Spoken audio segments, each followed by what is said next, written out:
সাইয়্যিদুল ইস্তিগফার, যত ক্ষমা প্রার্থনার দোয়া আছে এর মধ্যে সবচেয়ে শ্রেষ্ঠ দোয়া এটি।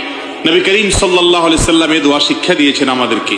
এই সাইয়্যিদুল ইস্তিগফার পড়ার পর যদি কারোর মৃত্যু হয়, মওত হয়, তো আল্লাহ রাব্বুল আলামিন তাকে সরাসরি জান্নাত দেন, সমস্ত গুনাহ মাফ করে দেন। আল্লাহুম্মা আনতা রাব্বি, সাইয়্যিদুল ইস্তিগফারের ভাষা দেখেন, আল্লাহুম্মা আনতা রাব্বি, হে আল্লাহ আপনি আমার রব, আপনি আমার মালিক, আপনি আমার পালনকর্তা, আমি আপনার গোলাম। খালাকতানি, আপনি আমাকে সৃষ্টি করেছেন। ওয়া আনা আবদুক, আমি আপনার গোলাম। ওয়া আনা আলা আহদিকা ওয়া ওয়া'দিকা মাস্তাতা'ত, আপনি যে আমাকে আপনার রব হিসাবে আমার কাছ থেকে যে স্বীকৃতি নিয়েছেন, আমার কাছ থেকে যে ওয়াদা নিয়েছেন যে আমি আপনার কথা মেনে চলবো, আমি চেষ্টা করেছি, যতটুকু সম্ভব হয়েছে সে অনুযায়ী চলেছি।